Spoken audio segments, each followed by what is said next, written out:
สู้บ้านบองปูนดอกเคลียนี่มันจับปวดสั่งบองปูนnóถมเนี่ยพวกนี้ใครจะตัวปูนกับโลแบบบองปูนถมแล้วมันจับบ้านจับกระตุยเยอะบ้านกระบาลให้ดมเวียนบองปูนnó phảiตัวใบเม็ด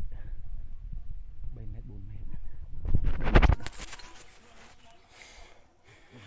ถมบองปูนnóถมจับไปทางเชือกได้เนี่ยจับไปทางเชือกถมปีครับบองปูนถมเนี่ยนี่ถมบองปูนเนื้อถมมันเต้นมันตุยแล้วก็บาเลยเนาะบองปูนก็บาเลยเนาะโอ้ถมเป็นgọi chưa bองปูนเอ้ยเนี่ย4 กิโลเชียง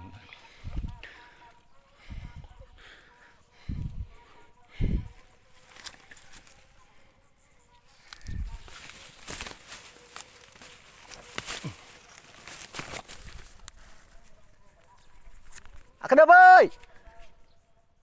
mà em plate lên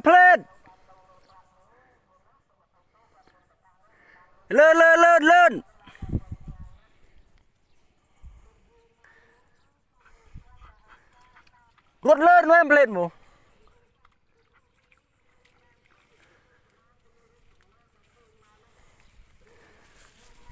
thùng bằng phô nữa nè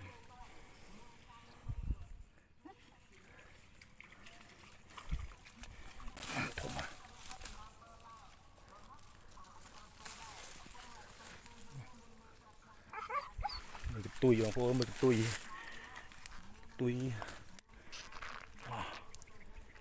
không bằng phô nữa tiền nhật trong chân thế đại pi tiền nhật thế chỗ độc tiền đa luôn chỗ độc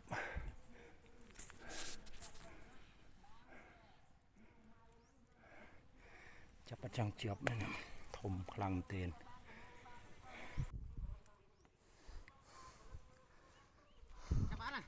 จับเจอดังโมแต่เป็นหอดถมมาเด้อเบ้อเวียนละจับเตียนเรามันเจียงเจียบนี่การทุสับบัง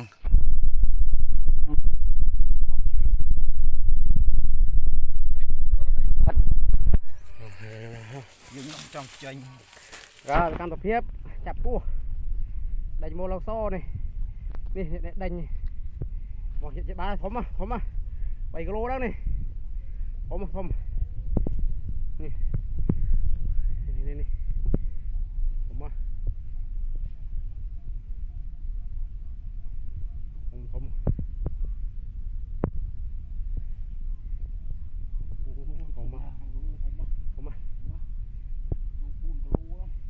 ผมมัด4 กิโลนี่ผม4 กับ 3 กิโลกรัมเนี่ยนี่ปลาหน่อยนี่ผมต่อละนี่ผมละเอาเตรียมตึงอยู่กดบ้านนี่กดบ้าน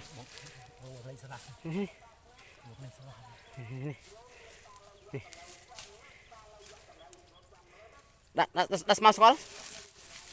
นี่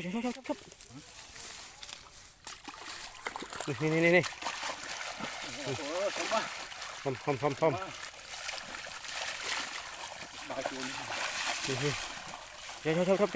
โยđi con biếtผมมาของปูน ผมมาเคยจะทมอ่ะ ผมมา 4 กิโลเชียงนี่4 กิโลผมมองคนเลยนี่ปีแม่ดังนี่ปีเมตรเชียงแม่เจียงเลย เยอะช่วยก่อนอะไรยัง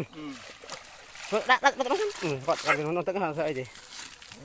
นี่มองปูทมกดจะมีปุ๊บหน่อยปุ๊บเนี่ยได้พอติ๊กดังอะไรไปพอเราไปเทียบรอติดร้อย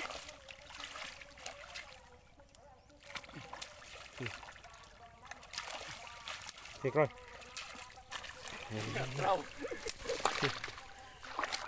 cái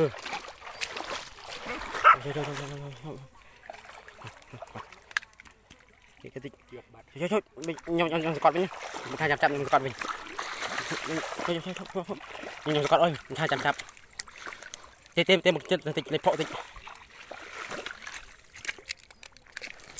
chơi nó cơ rừng đấy nhá โอ้ถมอ่ะติ๊กจ้องดิได้กำไรไปจ้ะสลับมองบ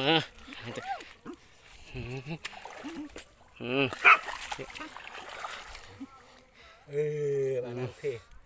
บ้าน เลยนี่ผ่านฉมัดมือโอ้ดอกกองโอ้โหนี่ผมเลยไปเลยครับ